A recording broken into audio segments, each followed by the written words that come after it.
they decline, and that causes us to age. Diseases like congestive heart failure, it's a disease of mitochondrial decline. These are profound statements. All right, what else might be affected by this? You said there were 4 that you were aware of. Well, there are 4 things, and they all can relate to the collapse at the time of the flood. Yes. One of them is free radical damage. Yes. Now, free radicals are unbalanced oxygen molecules. They are not inherently harmful because we need oxygen to be reactive. On the set, we have numerous fires going. They wouldn't be going if it were not for Certainly. reactive oxygen species Yes. that are driving that reaction. They drive it in our body as well. When we burn our food, we use free radicals, and free radicals are produced. But God gave us internally a protective mechanism to deal with those free radicals. Yes. So that they would be neutralized, they would be balanced, and they would not attack cells, cell membranes, DNA, cholesterol in the human body, and everything would go along fine. But with the collapse of the canopy at the time of the flood, sunlight now coming into the atmosphere bounces off oxygen molecules, creating far more free radicals than we were ever intended to deal with. And the free radicals, again, are the unbalanced oxygen molecules that hook up with errant chemistry, and so we not only get the oxygen, but we get this radical chemistry. They're the same things that cause metals to rust, window treatments to fade, tires to dry rot, car finishes to oxidize, that is fade, and in the body, they cause oxidation, that is changing of LDL cholesterol. So that is profound. That's profound insight. So with the loss of that canopy above the flood, above the earth at the time of the flood, we lost the mechanism to filter that radiation, and that unfiltered radiation generates the free radicals that cause us to age. Okay, that's 2. What's the third one? I'm intent on this. Inflammation is a third factor that causes a more rapid aging. And the type of fats that we get in our diet today are radically different than what I would expect people to be getting before the flood. Now, we can start going back and approximating it. Do you know what the healthiest diet is for virtually all diseases? The Mediterranean? The Mediterranean diet, which is rich in fresh fruits, fresh vegetables, and oils. And even though they're radicalized now, at least we're getting a basic diet. And before the flood, under these pristine conditions. When we get high-quality vegetable oils, we reduce inflammation in the body. Beautiful. Beautiful. Profound insight. So you're saying that in the original context of the earth, it's no wonder that man could live to be almost 1,000 years of age, because these 4 factors were limited. What's the 4th? Now the 4th is a big word, but I'll explain it. The 4th factor that triggers aging and disease is loss of methylation potential. Okay. Let me define that. Yes. You and I are based on the element carbon. Yes. We're diamonds in the rough, so to speak. Very rough for some of us. And the simplest carbon molecule is called a methyl group. Okay. The body uses it for many, many reactions, but it's the body's duct tape, the body's superglue. Okay. When things are damaged by free radicals or otherwise injured, the body uses methyl groups to institute the repair. All right. Now, we get those methyl groups from our diet, but they need cofactors, things like B vitamins, zinc, magnesium, that are refined away when we refine foods, and so our body can't get them anymore, and now we have accelerated aging.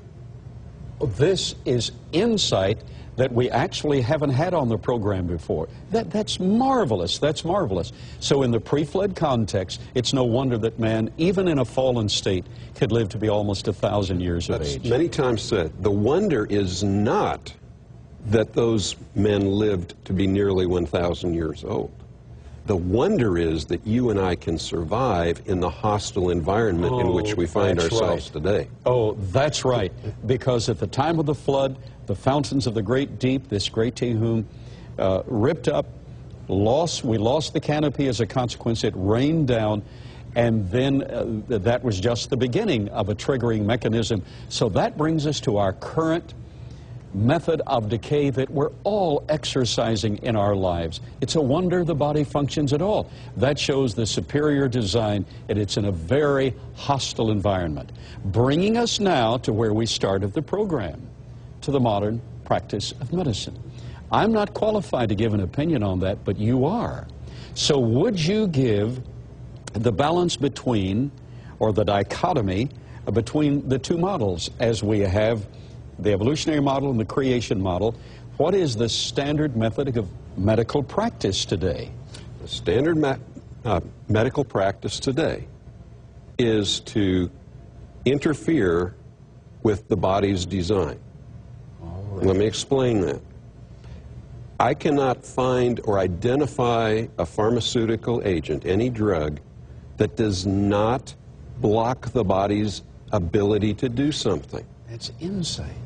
Now, if we take a cholesterol-lowering drug, statin drugs, we are blocking the body's ability to manufacture cholesterol.